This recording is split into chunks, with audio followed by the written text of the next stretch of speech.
찬양을 함께 올리며 하나님께 영광 올려드릴 수 있는 귀한 시간 되었으면 좋겠습니다.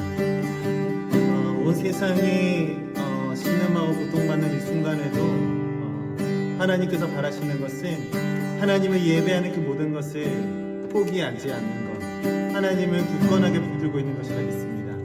우리 시간 함께 꽃들도 찬양하시면서 하나님 이 시간 우리의 예배를 기뻐 받아주시옵소서. 우리가 넘어지고 힘들고 뭔가 포기하고 싶은 그런 심정이 나의 마음 가운데 가득 넘치더라도 오로지 하나님께만 붙들려 사는 그런 예배가 되게 하여 주시옵소서. 우리 시간 기도하는 마음으로 우리 함께 찬양 앞으로 나아갑시다. 각자의 마음 자리에서 우리가 흔들리지 아니하는 굳건한 마음 가지고 주님 앞에 함께 나아갑시다. 할렐루야. 이곳에 생명샘 솟아나 눈물 골짝 지나갈 때에 너잖아 열매 맺히고 웃음소리 넘쳐나리라. 한 번 더 찬양할까요? 이곳에 생명샘 솟아나 눈물 골짝 지나갈 때에 아멘. 너잖아 열매 맺히고 웃음소리 넘쳐나리라. 꽃들도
완전하신 나의 주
예배하는 이 시간 하나님께서 우리 가운데 오셔서 우리의 찬양 기쁘게 받아주시고 주님을 올려 흠행하여 주실 줄 믿습니다.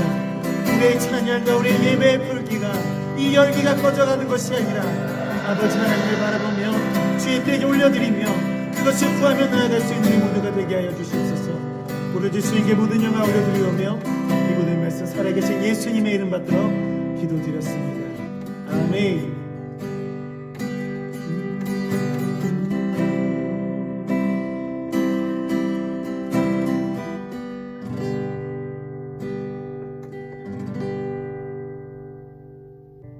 우리 주님을 향한 예배는 결코 멈출 수 없습니다. 이러한 고백으로, 이러한 담대함으로 주님을 기쁘게 찬양합시다. 할렐루야! 주 날 구원했으니 어찌 잠잠하리. 기쁨의 손들이리.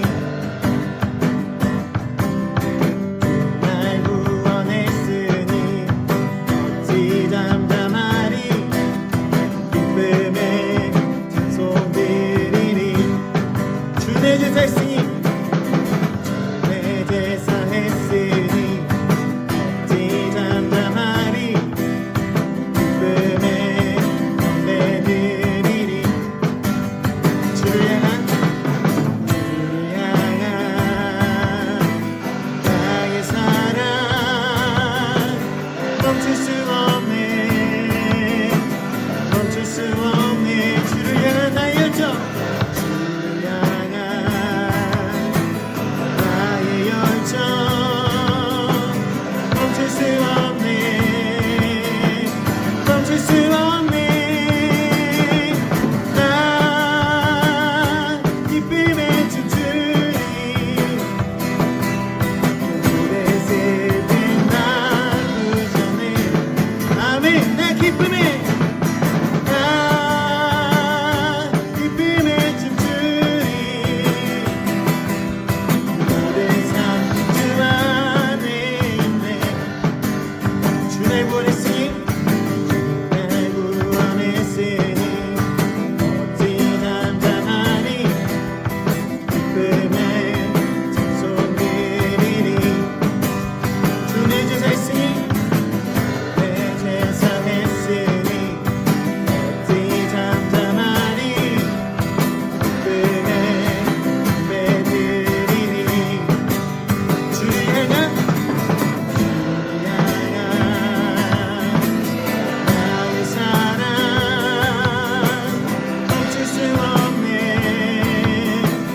멈출 수 없네. 주를 향한 나의 열정. 주를 향한 나의 열정. 나의 열정 멈출 수 없네. 멈출 수 없네. 나 기쁨에 춤추리. 내 모든 슬픔 나 부셔내. 헤이 헤이 헤이 헤이 헤이. 나 기쁨에 춤추리. 내 모든 삶 주 안에 있네. 다시 한번 더. 나 기쁨에 나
내게도 주 안에 나의 숨쉬는 순간들 내 모든 삶의 걸음 주 안에 내게도 주 안에 나의 숨쉬는 순간들도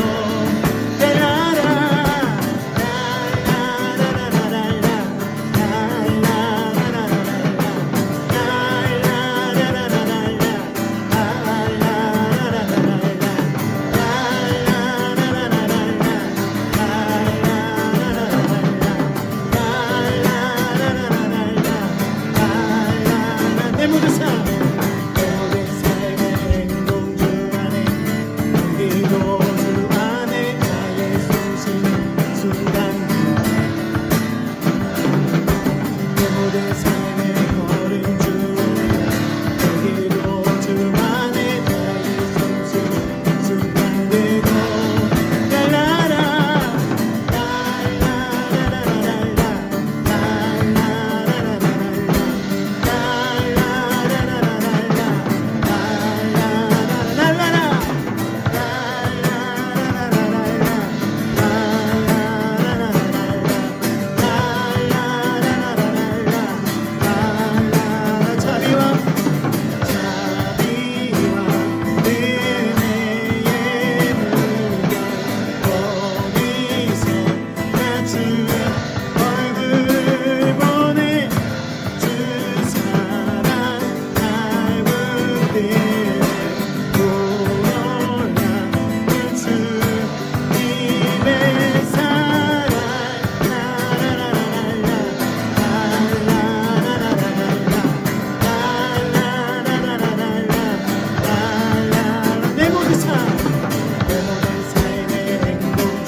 나 같은 죄인 살리신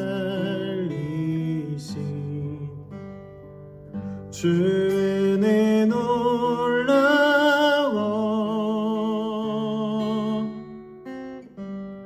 잃었던 생명 찾았고 광명을 얻어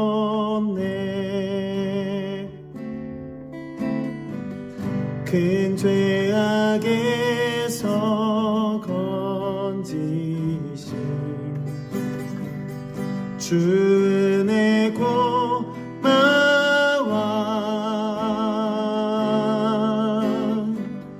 나 처음 믿은 그 시간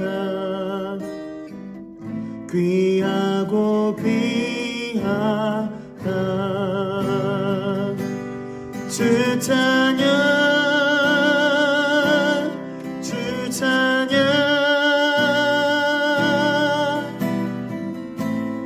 내 마음 다해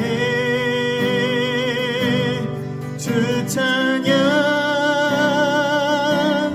주 찬양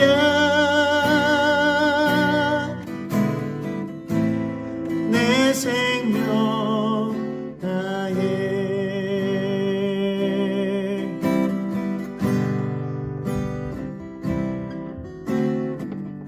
이제껏 내가 산 것도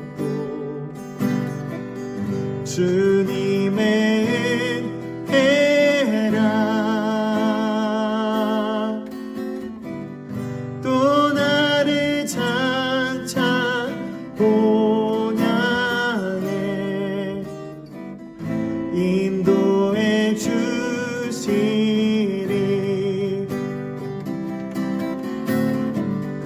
거기서 우리 영혼을 주님의 은혜로 해처럼 밝게 살면서 주 찬양하리라. 주 찬양 주 찬양 주 찬양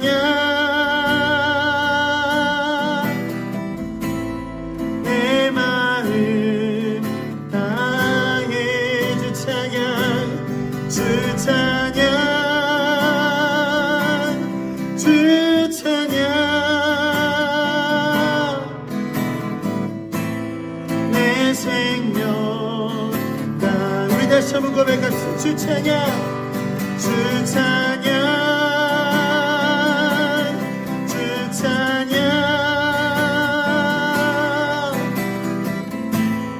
내 마음 다해. 주 찬양 주 찬양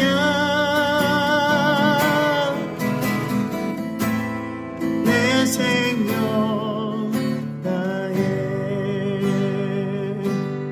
주 찬양 주 찬양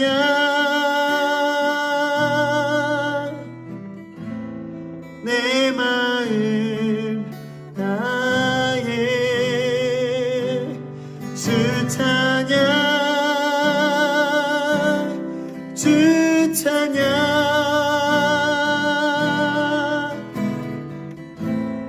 내 생명 다해.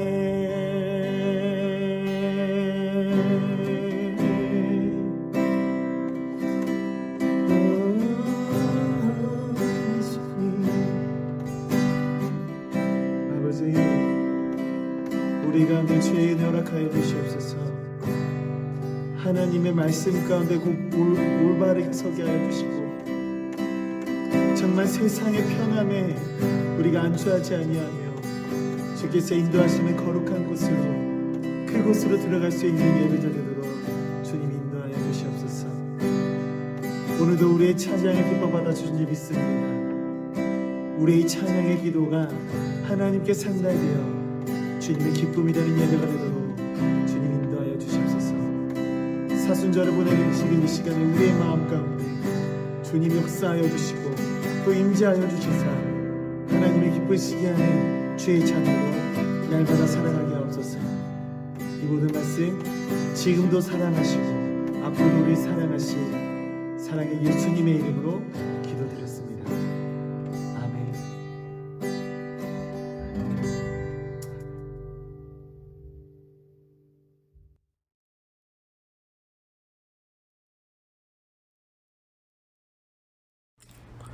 사랑의 하나님, 한 주간의 삶도 인도하여 주셔서 오늘도 예배할 수 있음에 감사드립니다.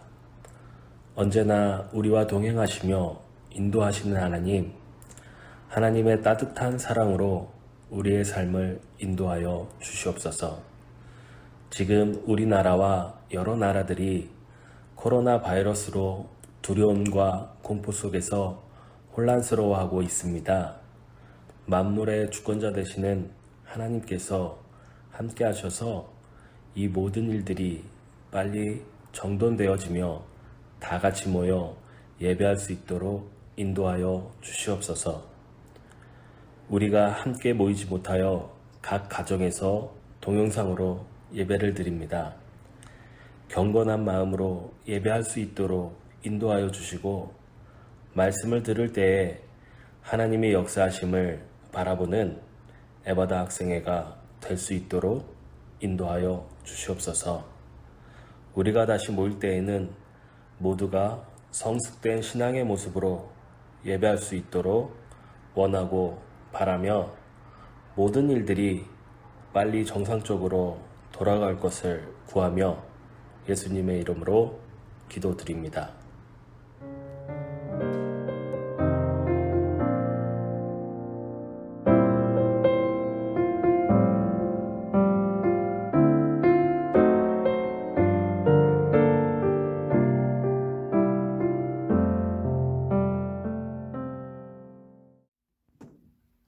하나님께서 오늘 우리에게 주신 말씀은 신약 요한복음 15장 1절에서 8절까지의 말씀입니다. 요한복음 15장 1절에서 8절까지의 말씀을 이제 봉독합니다. 하나님의 말씀을 경청하십시오.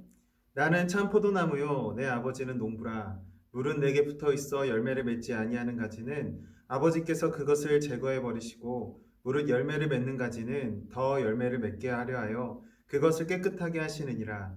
너희는 내가 일러준 말로 이미 깨끗하여졌으니 내 안에 거하라. 나도 너희 안에 거하리라.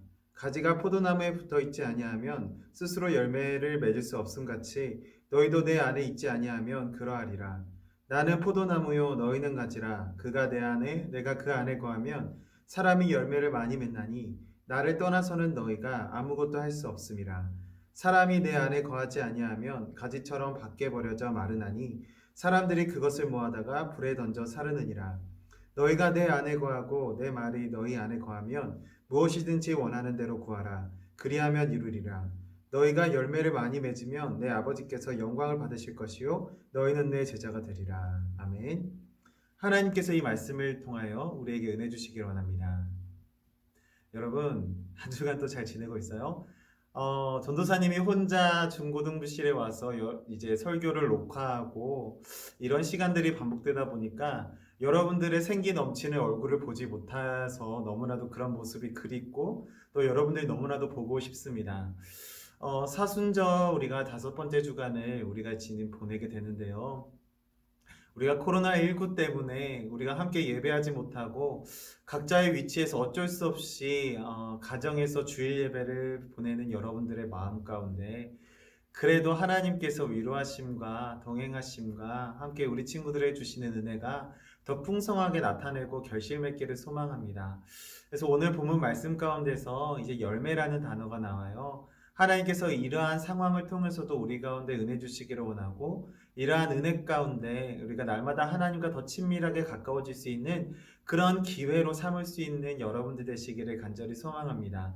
사순절은요, 우리가 예수님께서 십자가에 달리시기 전까지 그리고 그가 부활하시고 이제 그 부활 이후의 기쁨에 동참하기 위한 준비 기간이라고 이야기할 수 있습니다. 그래서 우리의 마음과 생각을 늘 정돈하고 하나님께서 또 예수님께서 성령님께서 기뻐 받으실 만한 그런 제자로서의 자녀로서의 삶의 모습이 어떠한지 늘 고민하며 그대로 살아내려고 치열하게 노력해낼 수 있는 우리 모두가 되어야 한다라고 생각을 합니다. 전도사님도 그렇게 살아내려고 노력을 하고 있어요. 우리 친구들도 결코 포기하지 마시고 이 사순절 기간 동안 그리고 이 코로나19로 인해서 우리가 모이지 못하는 어떻게 보면 공예배를 드리지 못하는 순간에도 하나님을 사랑하고 예수님을 사모하는 예수님께 예배하는 그런 마음만큼은 잃어버리지 아니하도록 꿋꿋이 지켜내는 저와 여러분들 되시기를 간절히 소망합니다.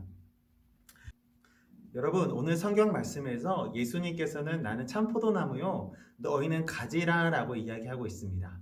왜 예수님께서는 본인 스스로를 참 포도나무라고 지칭하셨을까요? 우리가 먼저 이것을 함께 생각해 보았으면 좋겠습니다. 여러분, 포도나무를 기르는 목적이 무엇일까요? 1번, 예쁜 가구를 만들기 위해서. 2번, 예쁜 조경수로 활용하기 위해서. 3번, 포도를 얻기 위해서. 자, 몇 번일까요? 정답은 3번이겠죠. 포도나무는요, 넝쿨 식물이기 때문에 어떤 대목을 대어줘서 그것을 타고 올라가는 넝쿨이라는 속성을 가지고 있죠. 그래서 스스로는 높이나 올라갈 수가 없어요. 대목을 대주어서 높이 올라가는 식물이기 때문에 그 식물, 그러니까 그 포도나무 그 줄기로는요, 가구를 만들 수 있다? 아니요, 없죠. 스스로 버틸 수가 없기 때문이에요. 두 번째, 조경수로 활용한다? 그렇죠. 요즘 뭐 등나무라 해가지고 우리가 기둥을 만들고 위에만 몇 가지 가지만 쳐주면 그것을 타고 올라가서 그늘을 만들고 조경수로 활용될 수도 있습니다. 그런데 포도나무의 본질적, 근본적인 농사하는 목적이 무엇이에요? 포도나무이기 때문에 포도를 얻기 위해서. 왜 포도를 얻기 위해서 우리는 농사를 짓는 걸까요? 그 포도를 통해서 많은 사람들이 행복을 얻기 때문에, 배부를 수 있기 때문에, 단 거를 통해서 기분 좋고 또 행복하게 해줄 수 있기 때문에 농부는요, 그 목적을 알고 그 기능을 알고 그 가치를 알고 포도나무 농사를 하는 것입니다. 사랑하는 여러분, 성경에서도요, 포도나무는요, 여러 가지 의미를 나타내요. 축복의 상징이기도 하고요, 풍요로움의 상징이기도 해요. 더불어서 평안과 평화의 상징이기도 하고요, 사랑을 나타내 주기도 합니다. 어떻게 아가서라는 어떻게 보면은 사랑을 표현하는 그런 책에서도요, 포도나무가 자주 등장해요. 그만큼 탐스럽고 아름답고 그리고 가장 아름다울 미를 추구하는 것, 그것 또한 포도가 보여주는 의미의 한 부분이라고 할 수가 있습니다. 그리고 또한 이 포도로 만든 포도주는 어떤 의미가 있냐면 삶 속에서 누리는 기쁨의 상징이었어요. 잔치가 이랬어요. 그리고 우리가 예수님께서 가나의 혼인잔치에서도요, 맹물을 포도주로 만드셨잖아요. 그 잔치 때마다 이 포도주가 있었다라는 것을 우리는 성경에서 발견할 수가 있는 것이거든요. 거기서 유추되는 바 이 포도주가 가지고 있는 의미가 무엇이냐? 기쁨이었다. 환희였다. 이런 너무나도 기쁜 소식에 빠질 수가 없는 가장 먹을 수 있고 가장 우리에게 축복을 주는 상징이었다라고 이야기할 수가 있는 것입니다. 그런데 한편으로는 포도주를 생각하면 우리 한 가지가 또 생각이 나요. 그것이 무엇이냐면 예수님께서 십자가에 달리셨을 때 예수님의 입에 무엇을 대줬죠? 융으로 신포도주를 입에 대주었어요. 그것을 보았을 때 우리는 어떤 생각을 할 수 있나요? 이 포도주는 어떻게 보면 축복의 상징이고 풍요의 상징이고 어떻게 보면 너무나도 환희와 환호와 기쁨의 상징이지만 예수님의 고통 속에 있었던 그 포도주를 봤을 때 이 모든 기쁨을 뒤집어 버리는 저주의 상징이고 또한 비통의 상징이고 또한 그런 아픔의 현실을 보여주는 그런 상징적인 열매이기도 하다라는 거예요. 너무나도 탐스럽고 풍성하게 보이지만 그 풍성함이 도리어 저주스러운 모습을 강조하기 위한 그러한 조건으로도 우리가 그것을 발견할 수 있다라는 것이죠. 여러분, 포도를 가장 많이 기르는 이유가 무엇일까요? 왜냐하면 효율이 좋기 때문이에요. 가장 작은 화분에다가요, 포도의 어떤 모종을 심으면 그 가지가 올라가요. 싸게 띄워 가지가 올라와요. 근데 한 뿌리에서 나오는 가지가 쭉 올라가서 10개 아니요 100개 아니면 그 이상의 가지로 확 펼쳐져서 타고 올라가서 그 천장에 좀 우리가 붙들 수 있는 대목들을 붙들고 확 펼쳐집니다. 그리고 하나의 뿌리의 그 포도나무에서요 1000개 이상의 포도가 열매를 맺는다라는 거예요. 그 포도송이가요 1000송이 이상이 맺는다는 거예요. 한 뿌리 안에서. 그렇기 때문에 작은 면적, 그러니까 작은 어떤 토지 안에서 가장 많은 결실을 맺을 수 있는 그런 농사의 어떤 그런 품종이 무엇이냐? 포도라는 거예요. 그래서 농가에서는요 이 포도가 어떻게 보면 가장 인기 있는 모종, 농사의 일환이라고 이야기를 한다고 합니다. 근데 여러분, 포도를 뭐 심기만 하면 끝입니까? 심기만 하면 알아서 잘 자라서 높이 올라가서 햇빛을 받아서 당도 높은 포도를 열매를 맺을까요? 그렇지 않다라는 것이죠. 포도가요 넝쿨 식물이라고 이야기했어요. 무엇인가를 타고 올라가서 햇빛을 차지하려는 그런 움직임을 보입니다. 근데 이 포도가요 어디 나무를 타고 올라가지 못하면 어떻게 되느냐? 땅에 넝쿨이 확 펴져요. 마치 뭐처럼? 수박 넝쿨처럼. 수박 넝쿨처럼 퍼집니다. 그런데 포도는 맺어요, 안 맺어요? 맺긴 맺어요. 근데 그 알갱이가 어때요? 그 결실이 크기가 어때요? 조그맣거나 아니면 말라비틀어지거나 아예 그 결실을 포도를 맺을 수가 없다는 것이죠.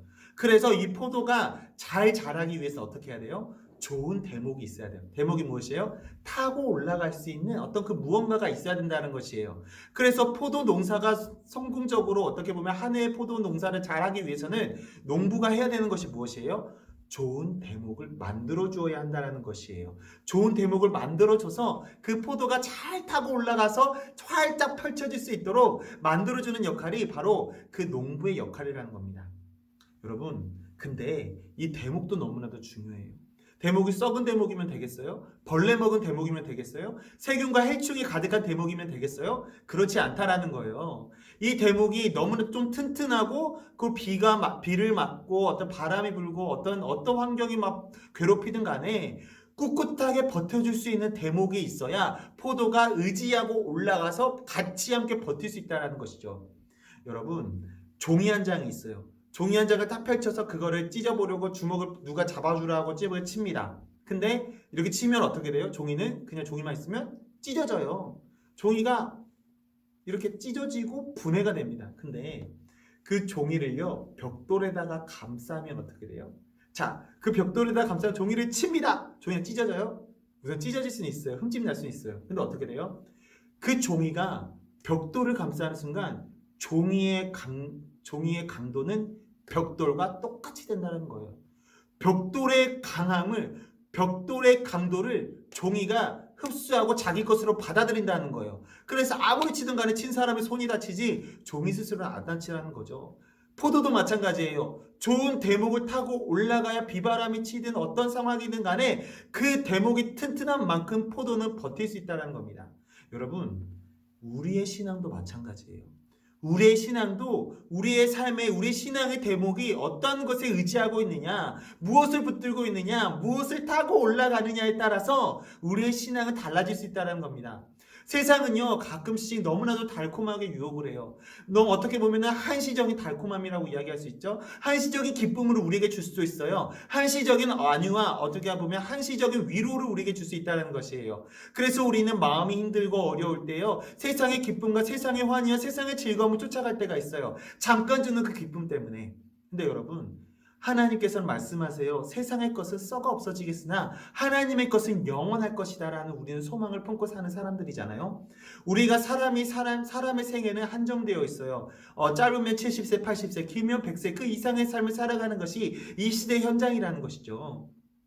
근데 우리 그리스도인이 죽음을 두려워하지 않아야 하는 이유, 오히려 죽음을 맞이하고 있을 때, 죽음 앞에 순간에 이르렀을 때 우리가 기뻐할 수 있는 이유가 무엇이에요? 우리의 삶은 이 땅에서 살아가는 삶이 끝나더라도 우리의 삶은 거기서 끝나는 것이 아니라 하나님의 나라에서 살 수 있는 영원한 삶이 우리에게 약속되었기 때문이에요. 그것을 우리와 언약 맺어주신 하나님 안에서 우리가 자신감을 잃고 살아가게 할 수 있는 그런 이유, 근본, 원인이 될 수 있었다라는 것이에요.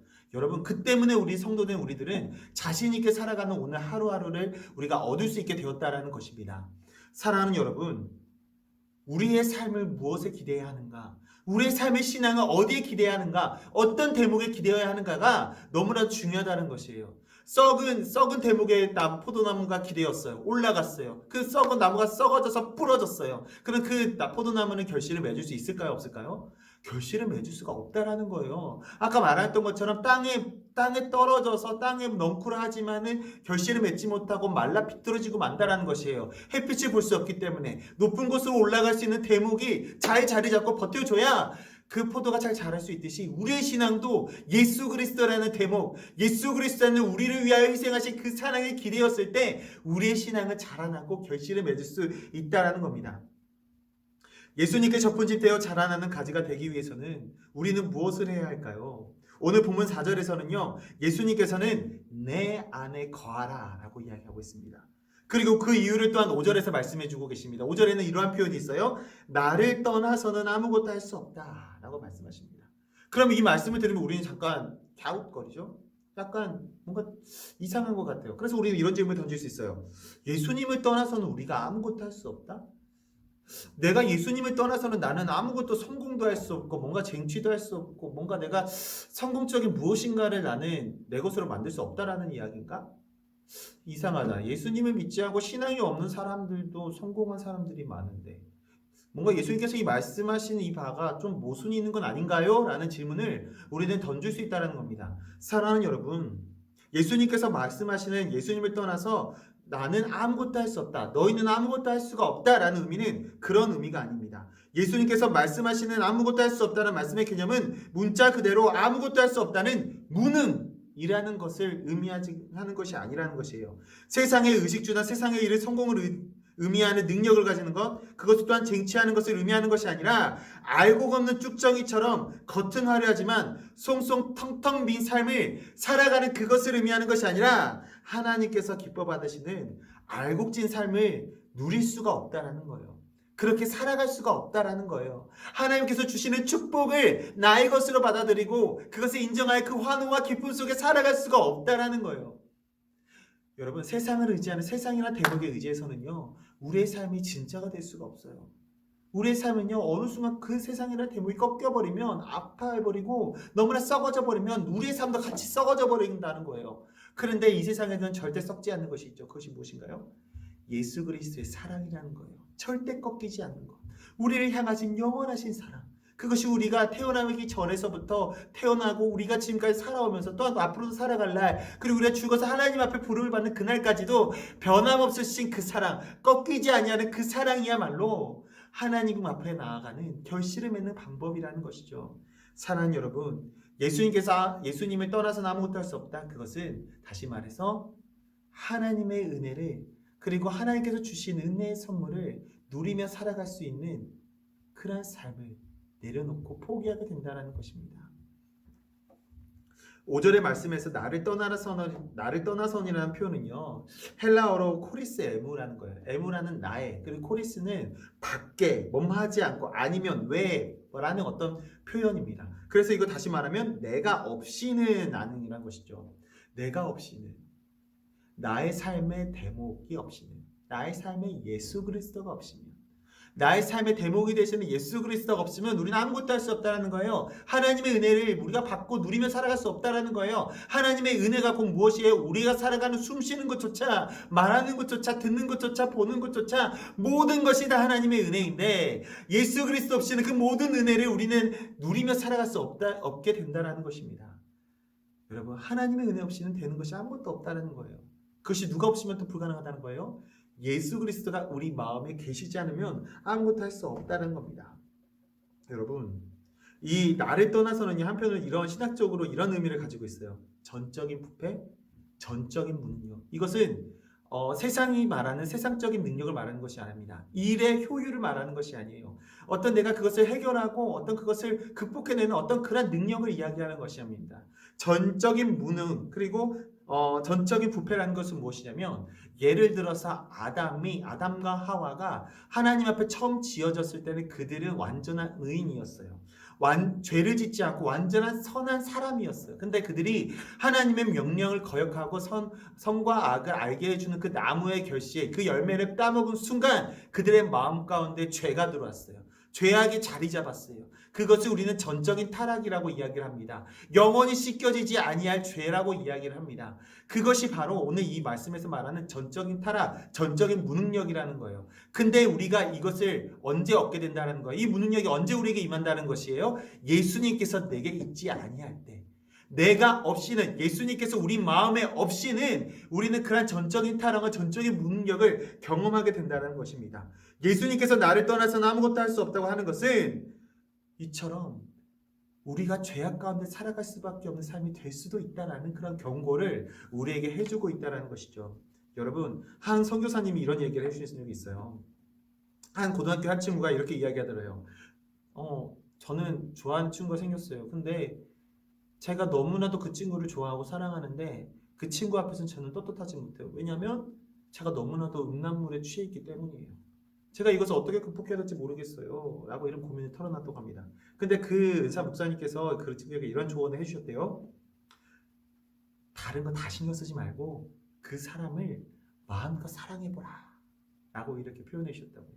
그래서 그 친구는 그 말을 듣고 자신의 방법대로 그 친구가 부담스럽지 않게끔 편지도 써보고 이벤트도 해보고 자신이 할 수 있는 능력 안에서 마음껏 사랑했다라고 해요. 여러분, 사랑한다고 해서 이상한 어떤 의미가 있는 것이 아닙니다. 친구를 사랑하는 것, 그리고 친구를 좋아하는 것, 그에 대한 마음을 표현하고 자신이 할 수 있는 정성과 마음을 그 친구에 다 주었다라는 거예요. 근데 그 친구 어느 순간 시간이 흘러서 하나까지 깨달았대요. 어느 순간 자신이 중독되었던 그 음란물에서 떠나있던 자신을 발견하게 됐다는 거예요.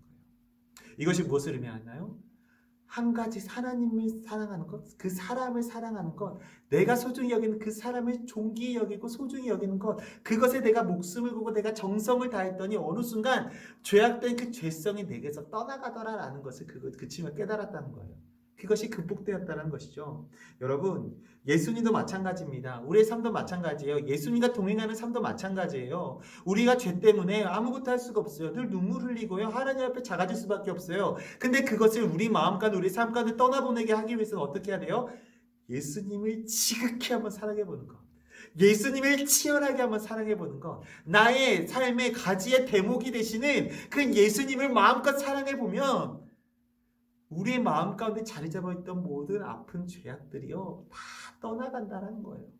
내가 막 하나님 이거 다 치워주세요. 이거 다 용서해주세요. 이거 다 내가 극복하게 해주세요. 내가 먼저 기도하지 않아도 예수님을 사랑하면, 예수님을 치열하게 따라가면, 나를 위해서 피 흘리신 예수 그리스도의 그 희생을 바라보며 눈물을 흘릴 수 있는 마음이 있다면 자연스럽게 그 마음은, 나의 마음 가운데 있는 죄악은 사라져 눈 녹듯이 없어진다는 거예요.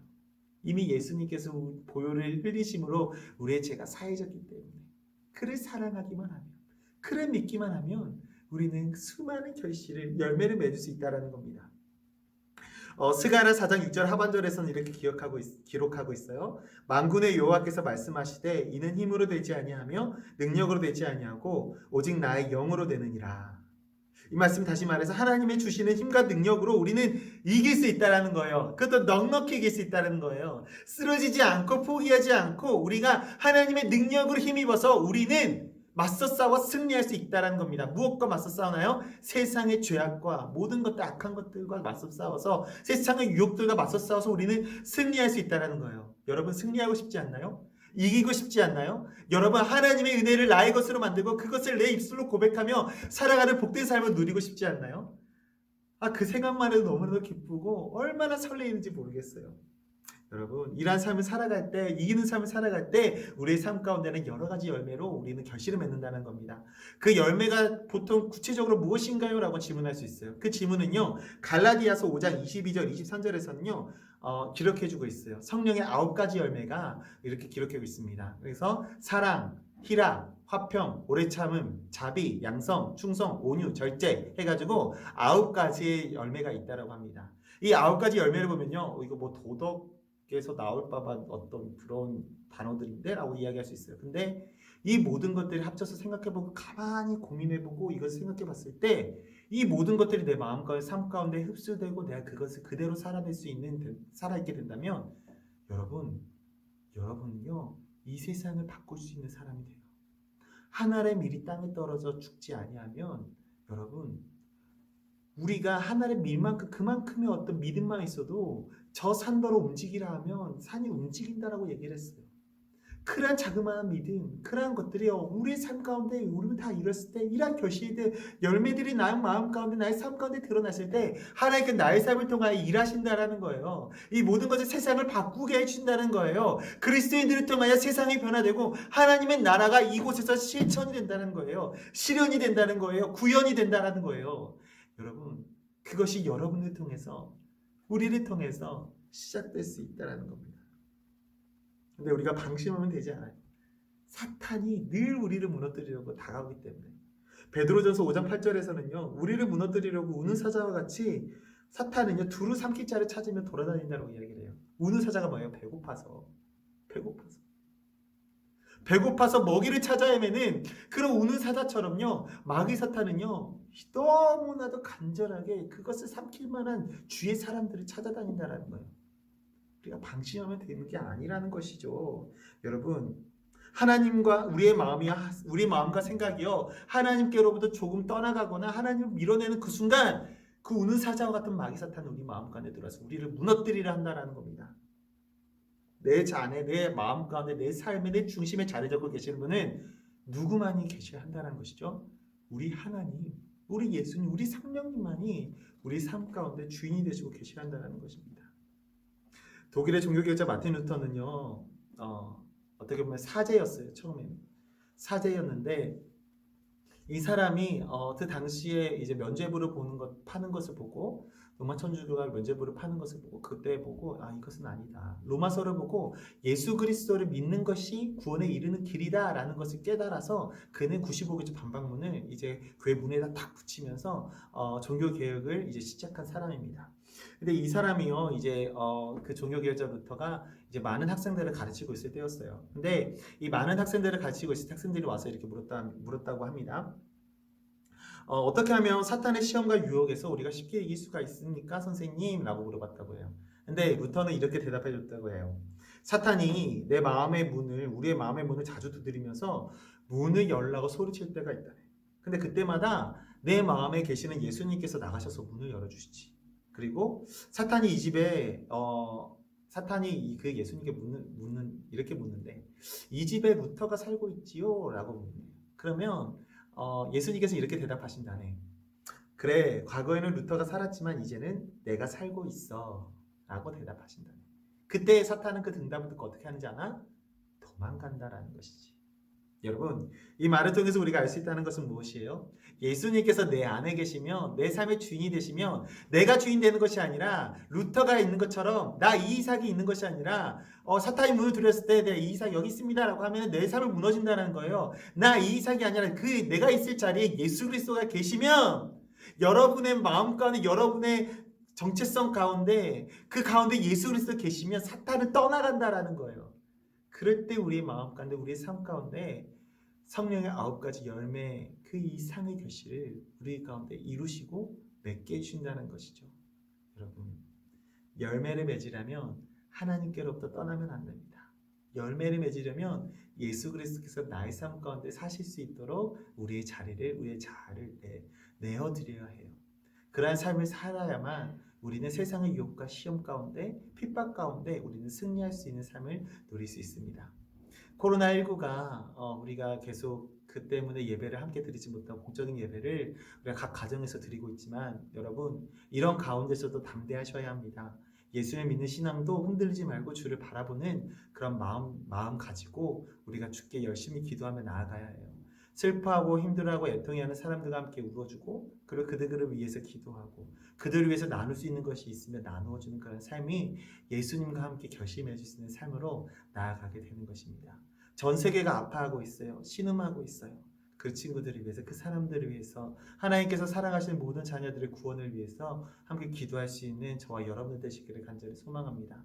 사순절을 보내고 있어요. 주님, 우리와 함께 해주세요. 우리를 위해서 구원해 주신 하나님의 사랑을 기억합니다라는 고백이 우리 입술 가운데 날로 넘쳐나는 저와 여러분 되시기를 간절히 소망합니다. 기도하겠습니다. 사랑해 주님 감사합니다. 하나님, 우리의 삶을 통하여 결실 맺기를 원하시는 하나님, 우리 마음의 주인이 되시고 나의 마음의 중심에 자리 잡아 주셔서 공중의 악한 세력들과 나를 미혹하고 나를 무너뜨리려 하는 악한 세력들을 하나님께서 몰아내시고 오로지 하나님의 은혜 안에서 날마다 강성하여지고 담대해져서 정말 주님의 은혜에 합당한 자로서 살아갈 수 있는 우리 모두가 되도록 주님 인도해 주세요. 사순절을 보내고 있습니다. 하나님, 예수님의 고난에 동참할 수 있는 우리 모두가 되게 하여 주시고 주님 앞에 기쁨으로 참여하며 주의 고난에 함께 우리가 그것을 함께 울며 함께 그를 위해 기도하며 우리가 주의 오심을, 주의 고난을, 아버지 주의 부활을 기다릴 수 있는 우리 모두가 되도록 주님 인도하여 주시옵소서. 모든 영광 주님께 올려드리며 이 모든 말씀 사랑의 예수님의 이름으로 기도드렸습니다. 아멘.